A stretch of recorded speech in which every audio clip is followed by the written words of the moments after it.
1వ వచనం. కాబట్టి సహోదరులారా, పరిశుద్ధమును దేవునికి అనుకూలమునైన సజీవ యాగముగా మీ శరీరములను ఆయనకు సమర్పించుకొనుడి అని దేవుని వాత్సల్యతను బట్టి మిమ్మును బతిమాలుకొనుచున్నాను. ఇట్టి సేవ మీకు యుక్తమైనది. ఆమేన్. దేవుని బిడ్డలారా, అపోస్తలుడైన పౌలు రోమాలో ఉన్న సంఘానికి రాస్తూ ఉన్న లేఖ. ఈ లేఖన సారాంశము చాలా శ్రేష్టమైనది. దేవుని బిడ్డలారా, ఈనాడు చాలామంది దేవుని సన్నిధికి వస్తూ ఉన్నారు, కానీ వారి జీవితంలో సమర్పణ అంటే ఏమిటో తెలియలేదు. వారి జీవితంలో వారికి సమర్పణ అంటే ఏమిటో తెలియదు. ఎంతసేపటికి దేవుని నుంచి ఎలా పొందుకోవాలో, ఎంత పొందుకున్నామో, ఏం పొందుకున్నామో ఇవే ఆలోచనలు, ఇవే లెక్కలు. కానీ నా నుంచి దేవుడు ఏం ఆశించాడు, నా నుంచి దేవునికి నేనేమి ఇవ్వగలుగుతున్నాను? దేవుని బిడ్డలారా, ఇది ఆలోచించే వాళ్ళు చాలా తక్కువగా ఉన్నారు. ఇక్కడ అపోస్తలుడైన పౌలు అంటాడు, సహోదరులారా, పరిశుద్ధమును దేవునికి అనుకూలమునైన సజీవ యాగముగా మీ శరీరములను ఆయనకు సమర్పించుకోండి. ఆమేన్. దేవునికి ఏది మనము సమర్పించుకున్నా సరే, వినండి, అది అందులో ఎటువంటి డాగు మచ్చ ఉండకూడదు. దేవునికి మనం ఏది సమర్పించినా సరే అందులో ఎటువంటి తేడా ఉండకూడదు. దేవుని బిడ్డలారా, సమర్పణ అనేది అది చాలా శ్రేష్టమైనది, దేవునికి ప్రీతికరముగా ఉండాలి. అది దేవుని బిడ్డలారా, ఆది కాండంలోనే మనము ఒక ఇన్సిడెంట్ మనం చూస్తూ ఉంటాం. నిజముగా అది చాలా హృదయ విదారకమైనటువంటి సన్నివేశం. అది 4వ అధ్యాయంలో మనం చూస్తూ ఉన్నాం. 2-3 వచనాల్లో మనం చూస్తే, తర్వాత హేబేలు గొర్రెల కాపరి, కయీను భూమిని సేద్యపరచువాడు. కొంతకాలమైన తర్వాత కయీను పొలము పంటలో కొంత యెహోవాకు అర్పణగా తెచ్చెను.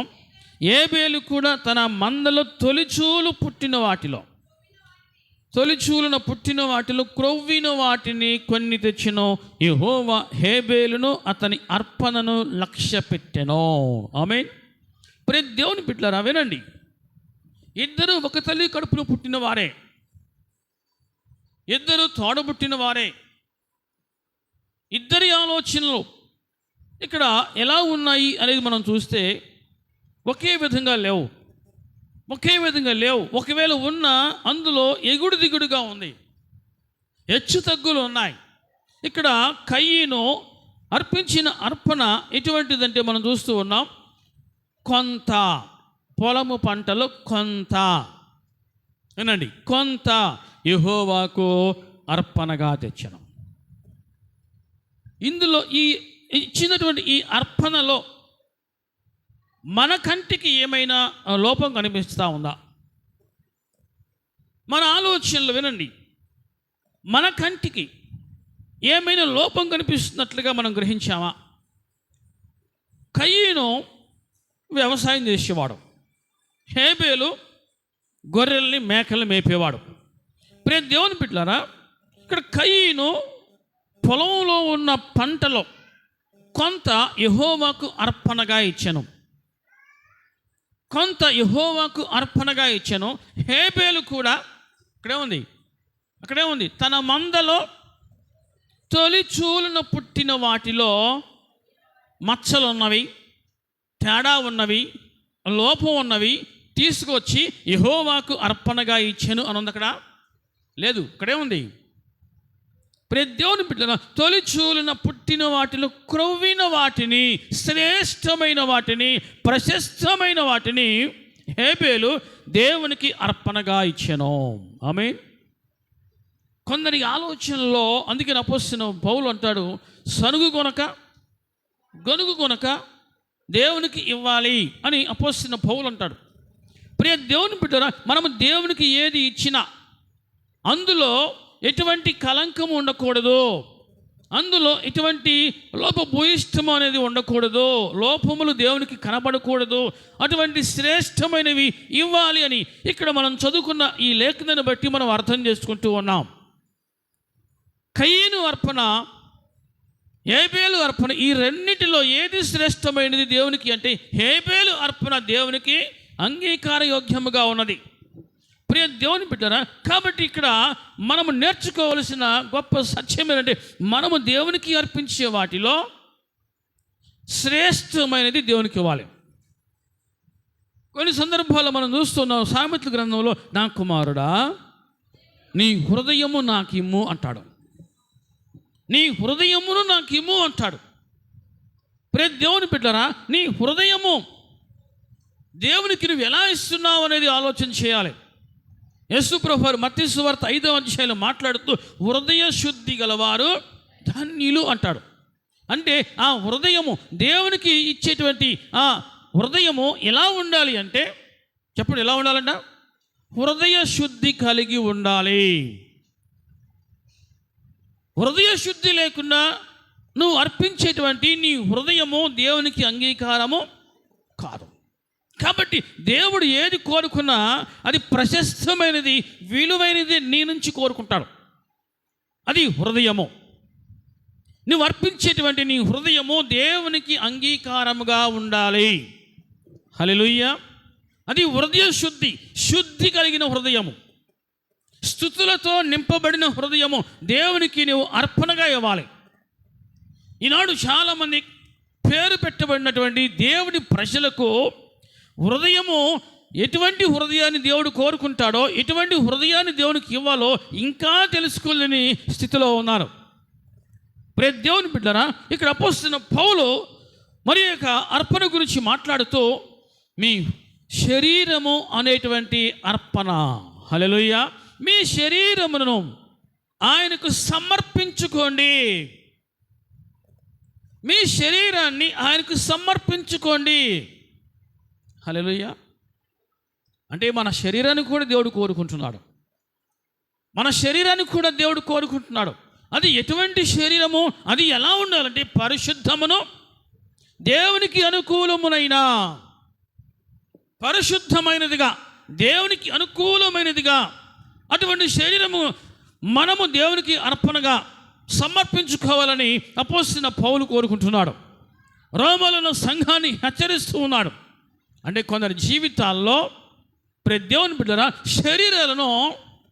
శరీరాలను వారి స్వంతం కొరకు, వారి స్వప్రయోజనం కొరకు, వారి ఆశల కొరకు, వారి కోరికల కొరకే వారు వాడుకుంటున్నారు. కానీ దేవునికి మాత్రము ఆ శరీరాన్ని ఇవ్వటానికి వారు ఇష్టపడట్లేదు.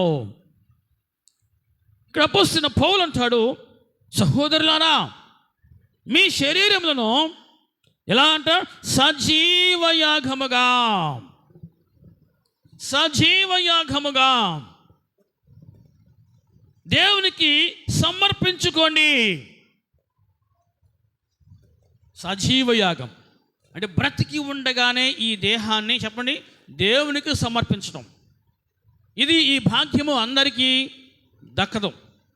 ఎవరికైతే అట్టి ఆశ ఉంటుందో, నా శరీరము కావచ్చు, నా హృదయం కావచ్చు, ఇవన్నీ కూడా దేవునికే సొంతము అనుకునే వారికి అది వారికి సాధ్యమైంది. నీ స్వప్రయోజనాల కోసం, నీ దురాశల కోసము, నీ లాభాల కోసము, నీ అవకాశవాదం కోసము, నీ స్వార్థం కోసమే ఈ శరీరాన్ని వాడుకుంటే ఉపయోగం లేదు. కొంతమట్టికి అది తర్వాత అది ఎక్కడి నుంచి వచ్చిందో అక్కడికే వెళ్ళిపోద్ది. నువ్వు మన్నువు గనక మరలా నీవు మన్నులోకి వెళ్ళిపోతావని వాక్యమే హెచ్చరిస్తూ ఉంటుంది. కాబట్టి మనము సజీవులుగా ఉన్న, మనము సజీవంగా ఉన్న ఈ దేహాన్ని దేవునికి మనము పరిశుద్ధముగా సమర్పించుకుంటే అది మనకు ధన్యత, అది మనకు దీవెన. అర్థమవుతుంది అన్నవాళ్ళు చెప్పండి హల్లెలూయా. సజీవయాగముగా, పరిశుద్ధముగా, దేవునికి అనుకూలముగా మీ శరీరాన్ని ఆయనకు సమర్పించుకోండి. అర్థమవుతుంది అన్నవాళ్ళు చెప్పండి హల్లెలూయా. శరీరంలో ప్రతి దేవుని బిడ్డరా, నిజంగా మనము ఈ దేహం మన సొంతం కోసమే కాదు, కానీ దేవుని కొరకు కూడా నేను వాడాలి. అందుకని అపోస్తలుడైన పౌలు అంటాడు, మనము బ్రతికి ఉన్నను చనిపోయినను ఆయన వారమే, ఆయన కోసరమే మనం బ్రతకాలి, ఆయన కోసరమే మనం చనిపోవాలి. ఈ విధంగా అపోస్తలుడైన పౌలు మాట్లాడుతూ సంఘాన్ని హెచ్చరిస్తూ బలపరుస్తూ ఉన్నాడు. దేవుని నామానికి మహిమ కలుగును గాక. సజీవ యాగముగా దేవునికి ఈ శరీరాన్ని సమర్పించుకుంటే ఏమవుతుంది, ఎలా ఉంటుంది? కొన్ని జీవితాలు మనం ఉదాహరణగా తీసుకుందాం. చూడండి, దానియేలు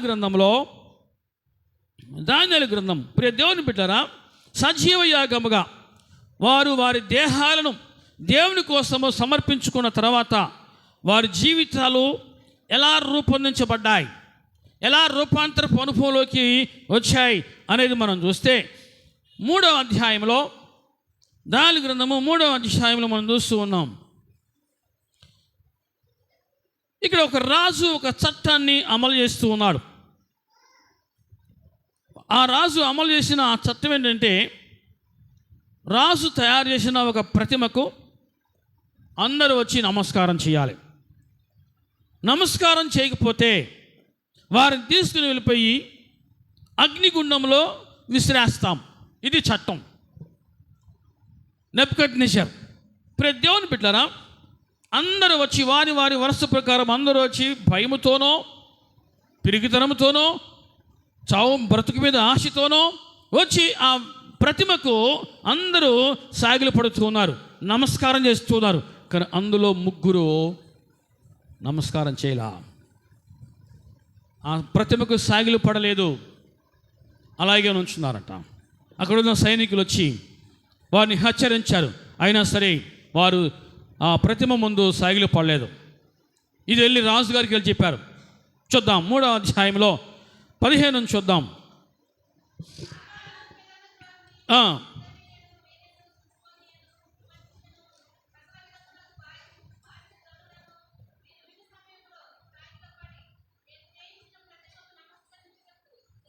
నేను చేయించిన ప్రతిమకు నమస్కరించుటకు సిద్ధముగా ఉంటే సరే, మీరు నమస్కరింపని ఎడల తక్షణమే మండుచున్న వేడిమి గల అగ్నిగుండంలో మీరు వేయబడుదురు.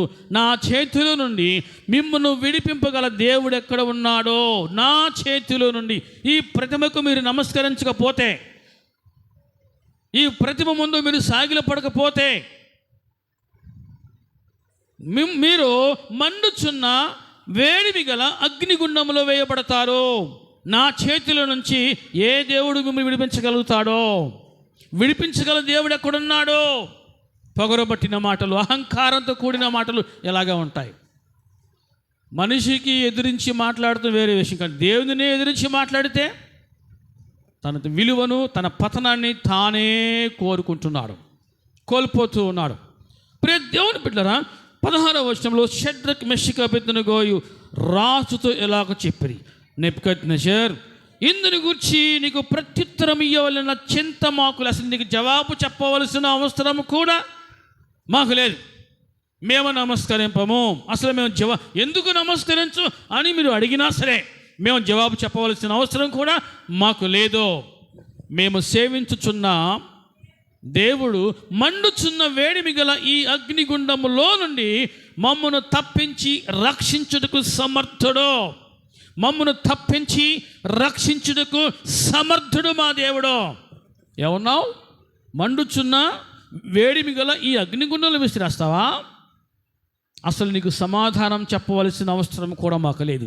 నువ్వు విసిరేసుకుంటావా? అందులో వేసేసుకో. ఈ మండుచున్న వేడిమి గల ఈ అగ్నిగుండం నుంచి మా దేవుడు మమ్మను రక్షించుటకు సమర్థుడు అని చెప్పి, మరియు నీ వశ్యమున పడకుండా ఆయన మమ్మను రక్షించును, ఒకవేళ రక్షింపకపోయినా సరే ఈ అగ్నికి ఆహుతి అవుతాం, కానీ ఈ ప్రతిమకు మాత్రమేమో హల్లెలూయా ఈ అగ్నికి ఆహుతి అవుతాం, అంతేగాని మేము ఈ ప్రతిమకు నమస్కరించము. ఎంత గొప్ప సాక్ష్యం ఇది! ఈ రోజుల్లో అటువంటి సాక్ష్యాలు వినబడతాయి అంటారా? అంత త్యాగం చేసేవాళ్ళు, ప్రభు కోసము, దేవుని కోసము అంత ధైర్యంగా నిలబడేవాళ్ళు ఉంటారంటారా? మేము ఉంటాం అని వాళ్ళు చెప్పండి. హల్లెలూయా, హల్లెలూయా. అసలు స్వరాలు ఎక్కడే మిగులుతాయి, ఇంక బయట ఇంకేం మిగులుతాయి?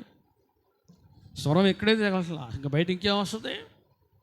దేవుని నామానికి మహిమ కలుగును గాక. మీరు ఇలాగ ఉంటే దేవుని రాజ్యానికి వారసులు కాదు. దేవుని రాజ్యానికి వారసులు ఎవరంటే దేవుని కొరకు ఎటువంటి పరిస్థితి వచ్చినా నిలబడగలిగేవారే దేవుని రాజ్యానికి వారసులు. ఇందులో ఎటువంటి పక్షపాతాలు, తేడాలు ఉండవు. ఇందులో ఎటువంటిది ఏమీ లేదు. మీరు దేవుని కొరకు నిలబడాల్సిన అవసరం వస్తే నిలబడితేనే దేవుని రాజ్యానికి వారసులు. అంతకు మించి మరొకటి లేదు. ఒకవేళ మీరు నిలబడకపోతే వారసులు కాలేరు. ముక్కుసూటిగా ప్రభు మాట్లాడుతూ ఉంటాడు. నా కోసం సమస్తాన్ని విడిచిపెట్టకపోతే నా రాజ్యానికి మీరు వారసులు కాదు అంటాడు. హల్లెలూయా. ఇప్పుడు చాలామంది క్రైస్తవులు కేవలము దేవుని కోసమే దేవుని ఎదుగు వచ్చేవాళ్ళు ఉన్నారు. కానీ కష్టం వచ్చినా, శ్రమ వచ్చినా నీ కోసమే మేము జీవిస్తాం అని అనుకుని ఒక తీర్మానం చేసుకుని వచ్చేవాళ్ళు చాలా తక్కువ మంది ఉన్నారు. ఆ తక్కువ మందిలో మనము ఉందముగాక. ఆమె ఉందామా? ముగ్గురే ఉన్నారు. ఇక్కడ ఎంతమంది ఉన్నారు చెప్పండి? ముగ్గురే. వీరిలో, ధీరులు, హీరోలు, దేవుని కొరకు నిలబడగలిగిన వారు ఈ ముగ్గురే ఉన్నారు. మేము నమస్కరించము. మేము నీ మాటకు జవాబు కూడా ఇవ్వవలసిన అవసరం మాకు లేదు. నీవు మండుచున్న వేడిమి గల ఈ అగ్నిగుండంలో మమ్మల్ని విసిరేసినా పర్వాలా, మేము ఆహుతి అవుతాం కానీ, కాలిపోతాం కానీ మేము ఈ ప్రతిమకు నమస్కరించం. ఏమన్నావు? ఏ దేవుడు విడిపించగలుగుతాడు అంటున్నావు కదా. మా దేవుడు విడిపించుటకు సమర్థుడు. హల్లెలూయా. మా దేవుడు మమ్మను విడిపించుటకు, రక్షించుటకు సమర్థుడు. ఆ మాటకి రాజుకి ఇంకా కోపం వచ్చేసింది. 18వ వచనంలో, రాజా, నీ దేవతలను మేము పూజింపమనియు నీవు నిలువబెట్టించిన బంగారు ప్రతిమకు నమస్కరింపమని తెలుసుకో. మేము నమస్కరించాం.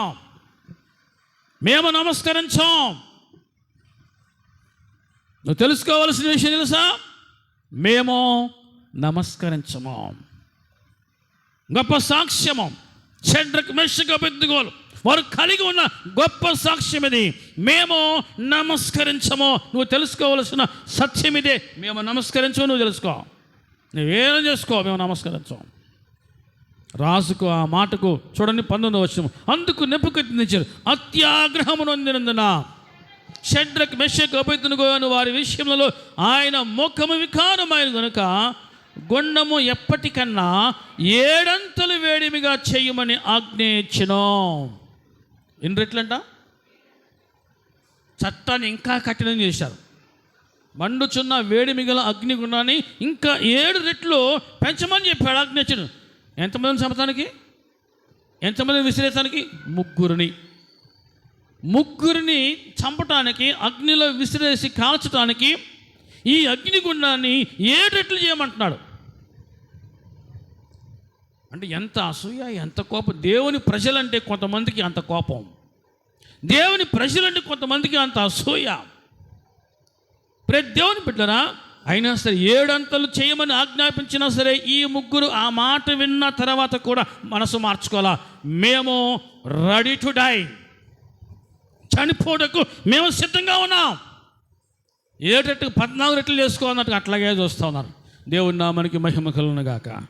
ప్రతి దేవుని బిడ్డరా 22వ వచనంలో, రాజాజ్ఞ తీవ్రమైనందున గుండము మిక్కిలి వేడిమి గలదైనందునను షడ్రక్, మెషక్, అబేద్నెగోలను విసిరివేసిన ఆ మనుషులు అగ్ని జ్వాలల చేత కాల్చబడి చనిపోయిరి. ఎవరైతే ఈ ముగ్గురిని తీసుకుని వెళ్ళి అగ్నిగుండంలో విసిరేశారో విసిరేసిన వాళ్ళు కాలిపోయారు, కానీ విసిరివేయబడిన వారు అగ్నిగుండంలో ఏసీలో ఉన్నది తిరుగుతారు. దేవుని నామానికి మహిమ కలుగును గాక. విసిరేసిన వాళ్ళు కాలిపోయారు. ఆ ముగ్గురు అగ్నిగుండం చుట్టూ తిరుగుతున్నారంట. దేవుని నామానికి మహిమ కలుగును గాక.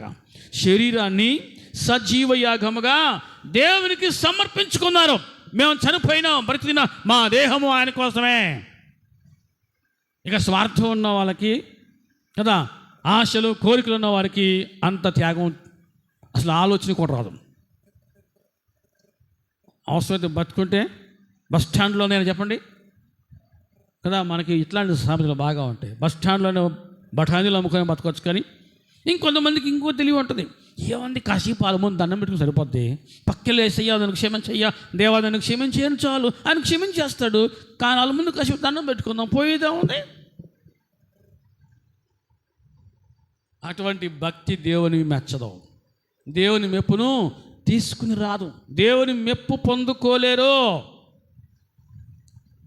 ఎటువంటి పరిస్థితి వచ్చినా సరే, ఏది త్యాగం చేయవలసి వచ్చినా సరే, ఏది కోల్పోవలసి వచ్చినా సరే, ఎంత నష్టం వచ్చినా సరే, చివరికి మా ప్రాణం పోయినా సరే, మేము దేవుని కొరకు నిలబడతాము అన్నవారే వారి శరీరాలను దేవునికి సజీవ యాగంగా సమర్పించుకోగలుగుతారు. ఆమేన్. ఇక్కడ అటువంటి వారు ఎంతమంది ఉన్నారు చెప్పండి? అటువంటి వారు దేవుని కొరకు నిలబడగలిగిన వారు, దేవుని కొరకు ఏదో నింద వస్తే అనుభవించాలని ఆశ ఉన్నవారు, నిందైనా అపనింద సరే పడాల్సి వస్తే ఇష్టపడి ముందుకు వచ్చి ఎంతమంది చెప్పండి? ఇప్పుడు దేవుని బిడ్డరా, రాజాజ్ఞను ధిక్కరించి నిలబడిన ముగ్గురు చూద్దాం. ఆ ముగ్గురు అగ్నిగుండంలో చూద్దాం. 24వ వచనం. రాజుకు నెబుకద్నెజరు ఆశ్చర్యపడి తీవ్రంగా లేచి, మేము ముగ్గురు మనుషులను బంధించి ఈ అగ్నిలో వేసితిమి కదా అని తన మంత్రులను అడిగాను. వారు రాజా సత్యమే అని రాజుతో ప్రత్యుత్తరం ఇచ్చింది. అందుకు రాజు, నేను నలుగురు మనుషులు బంధకములు లేక అగ్నిలో సంచరించుట చూచుచున్నాను, వారికి హాని ఏమీయూ కలుగలేదు. నాలుగవ వాని రూపము దేవతల రూపమును పోలినదని వారికి ప్రత్యుత్తరం ఇచ్చెను. హల్లెలూయా. సజీవ యాగముగా శరీరాన్ని దేవునికి సమర్పించుకుంటే, దేవుని కోసము ఈ శరీరాన్ని వాడుతూ ఉంటే వారి జీవితాలు ఎలా ఉంటాయి అంటానికి ఇదే గొప్ప ఉదాహరణ. రాజు తీక్షణంగా ఆ అగ్నిగుండం వైపు చూశాడంట. చూస్తూ ఉంటే రాజుకు నలుగురు కనిపిస్తూ ఉన్నారు. ఆ అగ్నిగుండంలో విసిరివేయబడిన ముగ్గురే, కానీ రాజుకు కనబడిన నలుగురు. లేచి తనకొచ్చిన సందేహాన్ని నివృత్తి చేసుకున్నాడు. ఏయ్ మీరు రండి అని పిలిచి, ఎంతమందిని మీరు అగ్నిగుండంలో విసిరేశారో అంటే, రాజా మీరు ఆజ్ఞాపించినట్టు ముగ్గురిని విసిరేశాం, ముగ్గురిని అగ్నిగుండం త్రోసేశాం. రాజు అన్నాడు, నేను నలుగురు మనుషులు బంధకములు లేక అగ్నిలో సంచరించుట చూచుచున్నాను, వారికి ఏ హాని కలగలేదు. నాలుగవ వాని రూపము దేవతల రూపమును పోలినదని వారికి ప్రత్యుత్తరం ఇచ్చెను. హల్లెలూయా. శరీరాన్ని అగ్నిగుండానికి ఆహుతి చేసుకుంటానికి కూడా వారు ఇష్టపడ్డారంటే దేవుని కోసము వారు ఎంత స్ట్రాంగ్గా నిలబడ్డారో చూడండి. ఏమాత్రమో వారి ప్రాణాన్ని ప్రియమైనదిగా ఎంచుకోవాలా, వారి దేహాన్ని ప్రియమైనదిగా ఎంచుకోవాలా. మేము చనిపోయినా బ్రతికినా ఆయన కోసమే. రాజా నువ్వు ఏదైనా చేసుకో, మేము ఈ ప్రతిమకు నమస్కరించము, మేము చెయ్యము పని. అగ్నిగుండము 7 రెట్లు కాదు 14 రెట్లు నువ్వు చేసిన మేము రెడీ టు డై. మా ఆలోచన మార్చుకోం, మా మనస్సును మార్చుకోం, మేము తీసుకున్న తీర్మానాన్ని వెనక్కి తీసుకోం. మేము ఏదైతే తీర్మానం తీసుకున్నామో ఆయన కోసము, దానికోసం మేము అలా నిలబడతామో. రాజుకు మైండ్ పోయింది. హల్లెలూయా. అటువంటి క్రైస్తవులు, అటువంటి వారు సంఘంలో లేచుదరుగాక. ఆమేన్. నామకార్థ క్రైస్తవులుగా ఉండి సగం సచ్చి సగం బతికిన వారుగా ఉండొద్దు. రగులుతూ ఉండండి, మండుతూ ఉండండి.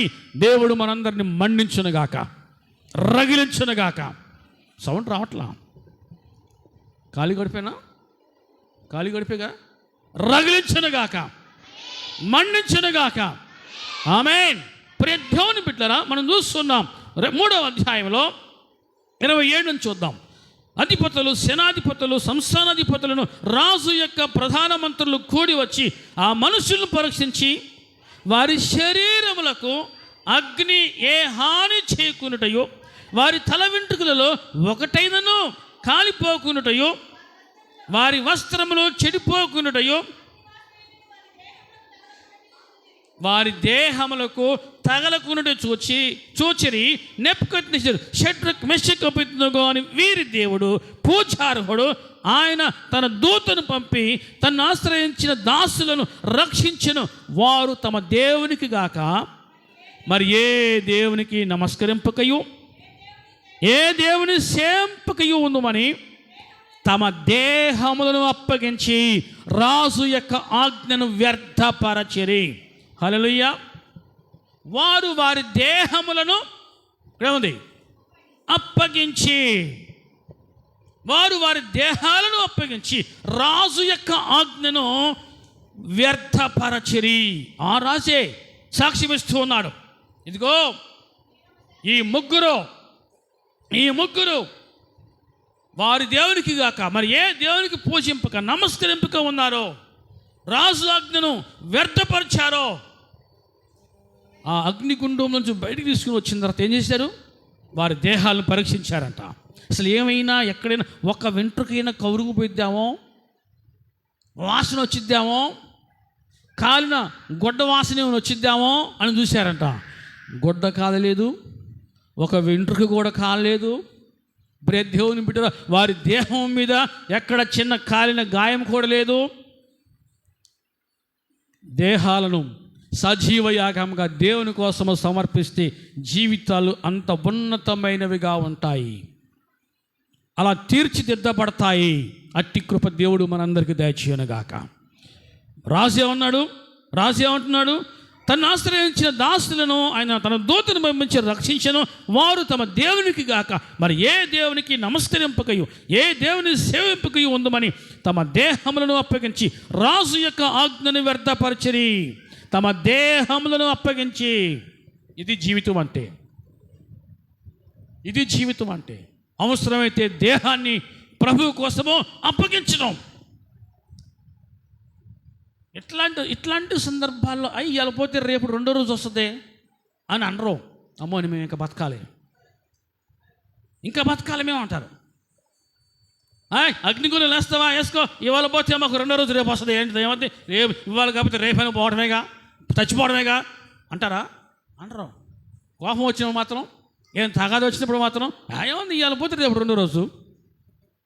నీ జీవితం విలువైందిగా నువ్వు చేసుకోవాలంటే నీ దేహాన్ని దేవుని కోసము సజీవ యాగముగా సమర్పించుకో. నీకు దేవుని దృష్టిలో విలువ పెరుగునుగాక. విలువ పెరగాలి. దేవుని దృష్టిలో విలువ పెరగాలి, మనుషుల దృష్టిలో కాదు. మనుషుల దృష్టిలో విలువ ఈరోజు పెరిగిద్ది, రేపు తగ్గిపోవచ్చు. ఈరోజు పెరగవచ్చు, రేపు తగ్గిపోవచ్చు. ఈరోజు నిన్ను ప్రేమించిన వారు రేపటి రోజునే తేడా వస్తే నిన్ను ద్వేషించవచ్చు. కానీ దేవుడు అలా కాదు, మార్పు లేనివాడు. హల్లెలూయా. నువ్వు ఎంతగా నిలబడతావో దేవుడు చూస్తూ ఉంటాడు. ఆ ముగ్గురిని అగ్నిగుండంలో విసిరేసినప్పుడు పరమండలమందు ఆసీనుడిగా ఉన్న ఆ దేవుడు ఏం చేశాడు? తన దూతను పంపించాడు.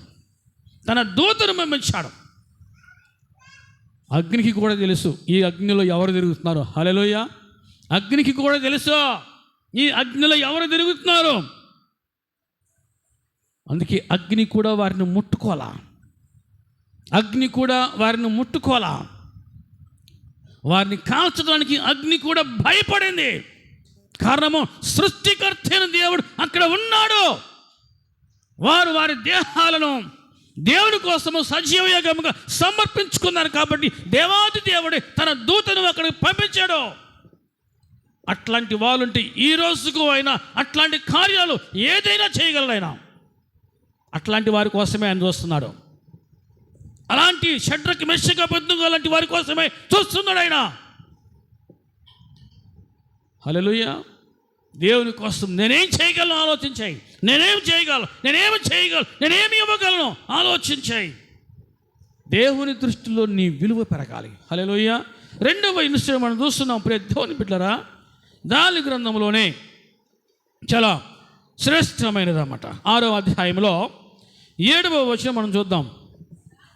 రాజ్యపు ప్రధానులు, సేనాధిపతులు అధిపతులు, మంత్రులు, సంస్థానాధిపతులు అందరూ కూడి రాజుక ఖండితమైన చట్టము స్థిరపరిచి దానిని శాసనముగా చాటింపచేయనట్లు యోచన చేసి, ఎట్లనగా 30 దినముల వరకు నీ యొద్ద తప్ప మరి ఏ దేవుని యొద్దనైనను మానవుని యొద్దనైనను ఎవడును ఏ మనవియు చేయకూడదు.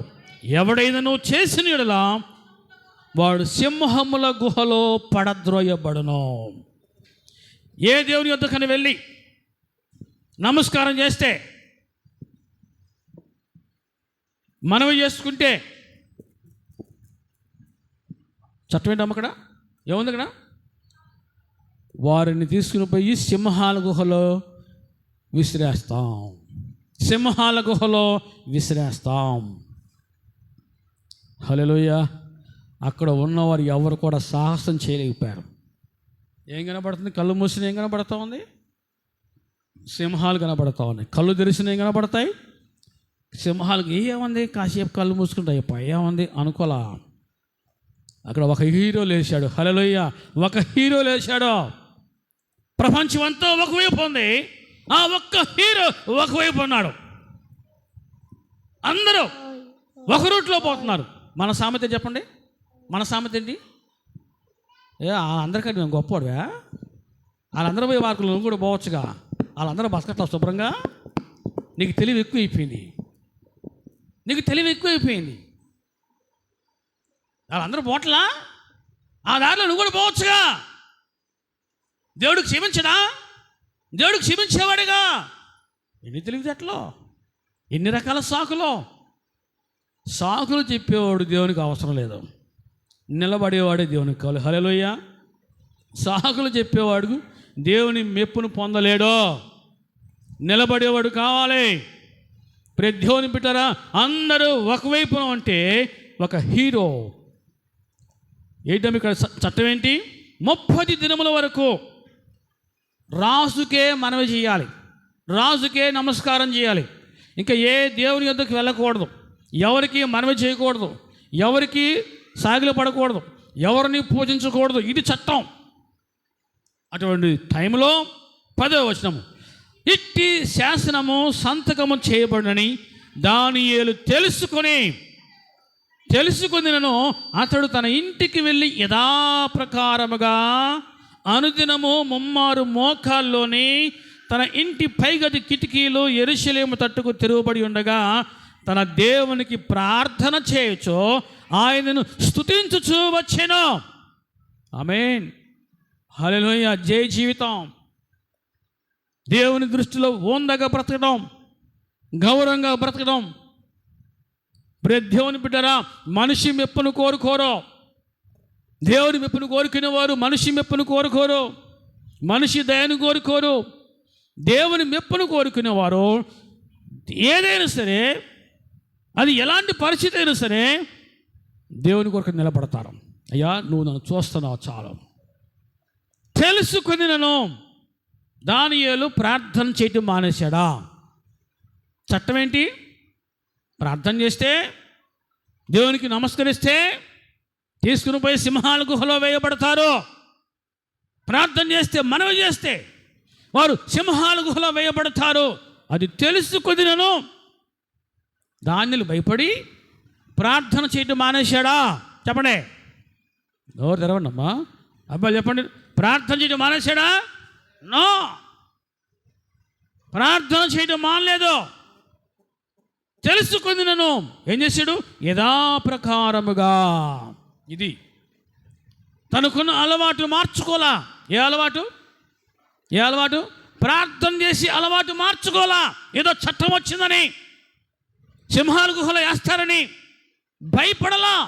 యథాప్రకారముగా తనకున్న అలవాటు చొప్పున ప్రతిదినము 3 మోకాల్లోని తలుపు కిటికీలు తెరిచి భయపడకుండా, ఇక్కడే చూడండి, ఆకాశం తన ఇంటి పైగది కిటికీలు యెరూషలేము తట్టుకు తెరవబడి ఉండగా.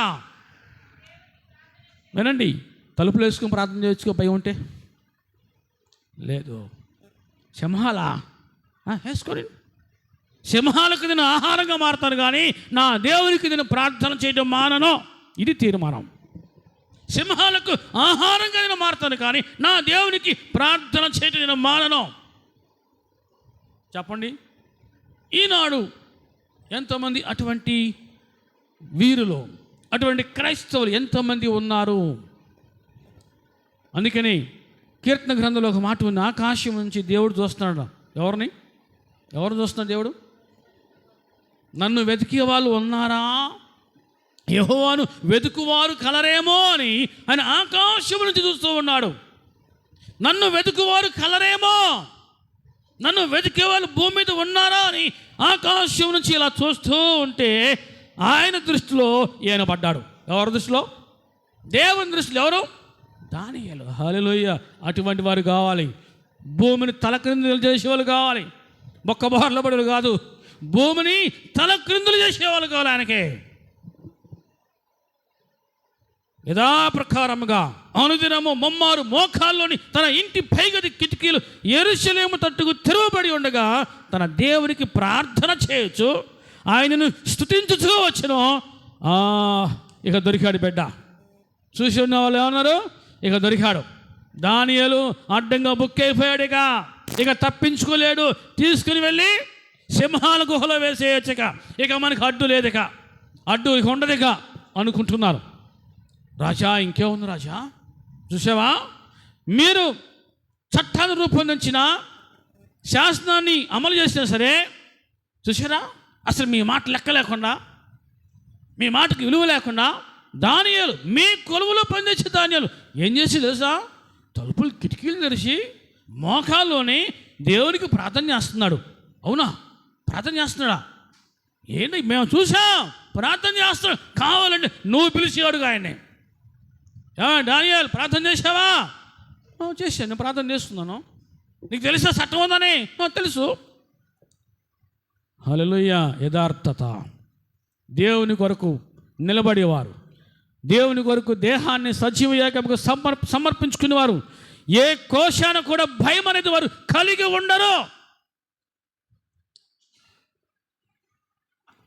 చర్చికి వెళ్తే అది పోద్దంట, ఇది పోద్దంట అని భయపెడితే చాలు. కొంతమంది ఏం చేస్తారు, ఎన్నిసార్లు, 1కి 10 సార్లు ఎన్నిసార్లు ఆలోచన చేస్తారో. నో, దేవుని కొరకు నువ్వు నిలబడితే, దేవుని పక్షాన నిలబడితే దేవుడు నీ పక్షాన నిలబడతాడు. ఆమేన్. సింహాల గుహలో వేసేయమని రాజు ఆజ్ఞాపించాడు. ఎవరిని? దానియేలు. సింహాల గుహలో సింహాలు ఆకలితో ఉన్నాయి. ఆకలితో ఉన్న సింహాలు ఎదురు చూస్తూ ఉన్నాయి, ఎవరన్నా లోపలికి వస్తారేమో పట్టుకుందాం అన్నట్లుగా. ఆ టైంలో దానియేలును తీసుకొచ్చి ఆ సింహాల గుహలో త్రోసేశారంట. హల్లెలూయా. సింహాల గుహలోకి త్రోసేశారు. దేహాన్ని దేవుని కోసము సమర్పించుకోవడం కోసము దేనిని కూడా ఎంత మాత్రము ప్రియమైనదిగా ఎంచుకోవాలి దానియేలు. అవసరమైతే నా దేహాన్ని సింహాలకు ఆకలి తీర్చడం కోసం వినియోగిస్తాను, కానీ నేను మాత్రము ప్రార్థన చేయకుండా ఉండను.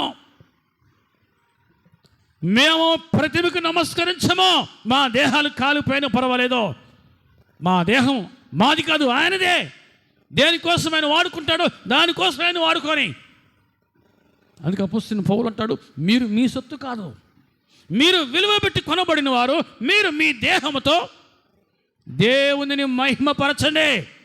హల్లెలూయా. ఈ దేహంతో దేవుని మహిమపరచడం ఎంత ధన్యత! ఈ దేహంతో దేవునిని మహిమపరచడం ఎంత ధన్యత! మీరు దేవుని ఆలయమై ఉన్నారు, మీ దేహాలు దేవునికి ఆలయముగా ఉండునుగాక. ఆమేన్. సింహాల గుహలో వేశారు. సింహాల గుహలో వేస్తే సింహాలు ఏం చేయాలి? ఆకలి తీర్చుకోవాలి, ఆకలి తీర్చుకోవాలి. కానీ సింహాల ఆ గుహలో దానియేలు వెళ్ళగానే ఏం జరిగింది? అక్కడ ఏం జరిగింది? రాజు తెల్లవారగానే పరిగెత్తుకొని పోయాడు. దానియేలు, జీవము గల దేవుని సేవకుని దానియేలు, సజీవంగా ఉన్నావా, బతికే ఉన్నావా? దానియేలు అంటే ఆ రాజుకి ఇష్టం. కొంతమంది గిట్టని వారు కుట్రపడి దానియేలు మీద వ్యతిరేకంగా ఒక చట్టాన్ని, ఒక శాసనాన్ని అమలు చేసేలాగా రాజును పురమాయించారు. ప్రతి దేవుని బిడ్డరా, ఆ రాజు తెల్లవారుగానే పరిగెత్తుకుని పోయి జీవము గల దేవుని సేవకు 20వ వచనం, అతడు గుహ దగ్గరికి రాగానే దుఃఖ స్వరముతో, దానియేలు, జీవము గల దేవుని సేవకుడు దానియేలు, నిత్యము నీవు సేవించుచున్న నీ దేవుడు నిన్ను రక్షింపగలిగినా అని అతనిని అడిగాను. అందుకు దానియేలు, రాజు చిరకాలము జీవించుగాక. హల్లెలూయా. సింహాల గుహలో నుంచి ఏ స్వరం వచ్చింది? ఏ సౌండ్ వచ్చింది? ఏ శబ్దం వస్తూ ఉంది? ఇక్కడ సౌండ్ రాదనుకున్నాడు. ఇక దానియేలు అయిపోయాడు అనుకున్నాడు. ఆ సింహాల గుహలో ఉండి, రాజు చిరకాలము జీవించునుగాక అని చెప్పి, నేను నా దేవుని దృష్టికి నిర్దోషినిగా కనబడుతుంది కనుక ఆయన తన దూతను పంపించి సింహములు నాకు ఏ హానియు చేయకుండా వాటి నోళ్ళు మోయించెను. రాజు చిరకాలము జీవించుగాక అని ఎప్పుడైతే దానియేలు పలికాడో, ఆ స్వరం ఎప్పుడైతే రాజు విన్నాడో, రాజు సంతోషించాడు. హల్లెలూయా. నా దేవుని దృష్టికి నేను నిర్దోషినిగా కనబడితిని గనుక ఆయన తన దూతను పంపించాడు. హల్లెలూయా. రాత్రంతయు దానియేలు సింహాల గుహలో ఉన్నాడు, సింహాలతో పాటు ఉన్నాడు. కానీ సింహము దానియేలును ముట్టలా, సింహాలు దానియేలును ముట్టుకోలా. కారణం ఏంటి? నోరు తెరవలయ్యి. దూత వచ్చి వాటి నోళ్ళు అలా మూసేసిందట. హల్లెలూయా. దూత వచ్చి వాటి నోళ్ళు అలా మూసివేసి కమ్ముకుచ్చో అని ఆ దూత వాటిని గద్దించి వాటి నోళ్ళు మూయించేసి అలా కూర్చోబెట్టిందంటే, రాత్రంతయు దానియేలు, దేవుని బిడ్డరా, దానియేలు దూతను చూస్తూ కూర్చున్నాడు. దానియేలుకు సింహాలకు మధ్య ఎవరున్నారు? దూత. రాత్రంతయు దానియేలు ఆ దూత ప్రత్యక్షతను చూస్తూ అలా కూర్చుని ఎంత ఆనందంగా గడిపాడు. హల్లెలూయా. దేహాన్ని దేవుని కొరకు సజీవ యాగముగా సమర్పించుకుంటే వారి జీవితం ఎలా ఉంటుందో ఇది మనకు గొప్ప ఉదాహరణ. ఈరోజు దేవుని బిడ్డ, నీ దేహాన్ని సజీవ యాగముగా దేవుని కొరకు సమర్పించుకోగలుగుతావా? అసలు మన దేహం ఏ పాటిదండి? అటువంటి దేవుడు మన దేహాన్ని కూడా కోరుకున్నాడు. ఇంతలో పుట్టి అంతలో మాయమైపోయి ఈ దేహము మట్టిలో పోయే ఈ దేహాన్ని కూడా ఆయన కోరుకున్నాడంటే, దేవుని బిడ్డరా, ఈ దేహానికి ఆయన ఇచ్చే విలువ అంతా. ఈరోజు నీ దేహానికి నువ్వు కొన్నిసార్లు నీవు విలువీయకపోవచ్చాము, కానీ నీ దేహానికి ఆయన విలువిస్తున్నాడు. కారణం నీలో ఆయన పోలిక ఉంది. హల్లెలూయా. మనలో ఆయన పోలిక ఉంది. ఈ దేహాన్ని ఆయన కోసము వాడితే, ఆయన కోసం వినియోగిస్తే ఇది విలువైనదిగా ఉంటుంది. అపొస్తలుడైన పౌలు, సహోదరులారా, పరిశుద్ధమును దేవునికి అనుకూలమునైన సజీవయాగముగా మీ దేహములను సమర్పించుకోండి. మీ దేవునికి సమర్పించుకోండి. హల్లెలూయా. ఈ దేహము దేవుని కోసం వినియోగించబడితే, ఈ దేహము దేవుని కోసం వాడబడితే ఎంత ధన్యత. ఈ దేహం ఎటువంటిది? ఎంత అందం ఉన్నా సరే, ఎంత బలం ఉన్నా సరే, ఒక జ్వరం వస్తే 2 రోజులు తిరగకపోతే ఎంత అందంగా ఎంత బలంగా ఉంటారో మీకు అర్థం కాలా? అందం పెరిగిద్ది జ్వరం వస్తే ఈ దేహానికి అందం పెరిగిద్ది, జ్వరం వస్తే ఈ దేహానికి బలం పెరిగిద్ది. ఏంటమ్మా అట్లా చూస్తున్నారు? పెరిగిద్దా? పెరగదు. అబ్బాయిలు అంతేనా? పెరగదు. అటువంటి దేహాన్ని కూడా ఆయన కోరుకున్నాడంటే అది ఆయనకు మన పట్ల ఉన్న ప్రేమ అటువంటిది.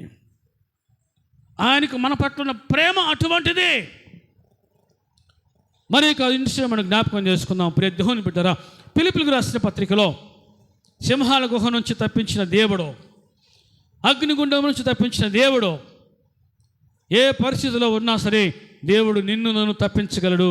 అంత విశ్వాసం మనకు ఉండాలి. ఫిలిప్పీయులకు రాసిన పత్రిక 1వ అధ్యాయం 19వ వచనం. మరియు నేను ఏ విషయంలోనూ సిగ్గుపడక ఎప్పటి వలనే ఇప్పుడును పూర్ణ ధైర్యముతో బోధించుట వలన నా బ్రతుకు మూలముగా నేను సరే, నా చావు మూలముగా నేను సరే, క్రీస్తు నా శరీరమందు ఘనపరచబడాలి. క్రీస్తు ఇక్కడేముంది? నా శరీరమందు ఘనపరచబడాలి. నా మట్టుకైతే బ్రతుకుట క్రీస్తే, చావైతే లాభము. చెప్పండి, ఎంతమంది చెప్తారా మాట? చావైతే లాభం అని చెప్తారా? చెప్పరు. ఎవరికైనా ఏ ఆశ ఉంటుంది? ఇంకా బతకాలి, ఇంకా బతకాలి. 3 కాలం ముసలికి కూడా ఏ ఆలోచన ఉంది? ఇంకా బతకాలి. తప్పులేదు, కోరుకోవడం తప్పు, కానీ నువ్వు దేవుని కోసం బతుకో. నీ దేహం దేవుని మహిమ కొరకు వినియోగించబడితే అది నీకు విలువ, అది నీకు ఘనత. అపొస్తలుడైన పౌలు బంధకాల్లో ఉన్నాడు, చెరసాల్లో ఉన్నాడు, సంఖ్యలతో బంధించబడి ఉన్నాడు. ఆయనకి ఎందుకు వచ్చింది ఆ పనిష్మెంటు? ఎందుకు ఆయన తీసుకెళ్ళిపోయి చెరసాల వేశారు? సువార్త ప్రకటిస్తూ ఉన్నందుకే, క్రీస్తును ప్రకటిస్తూ ఉన్నందుకే తీసుకుని పోయి చెరసాల్లో వేశారు. ఈ బోధ చేయొద్దని చెప్పలేదా? ఎందుకు నువ్వు బోధ చేస్తున్నావు అని చెప్పి ఆ పౌలును తీసుకుని పోయి చెరసాల్లో బంధిస్తే, చెరసాల్లో ఉండి ఫిలిప్పీలో సంఘానికి లేఖ రాస్తూ అంటున్నాడు, నా చావు మూలంగా సరే, నా బ్రతుకు మూలంగా సరే, క్రీస్తు నా శరీరమందు గణపరచబడాలి. నా మట్టుకైతే బ్రతుకులు క్రీస్తే, చావైతే లాభం.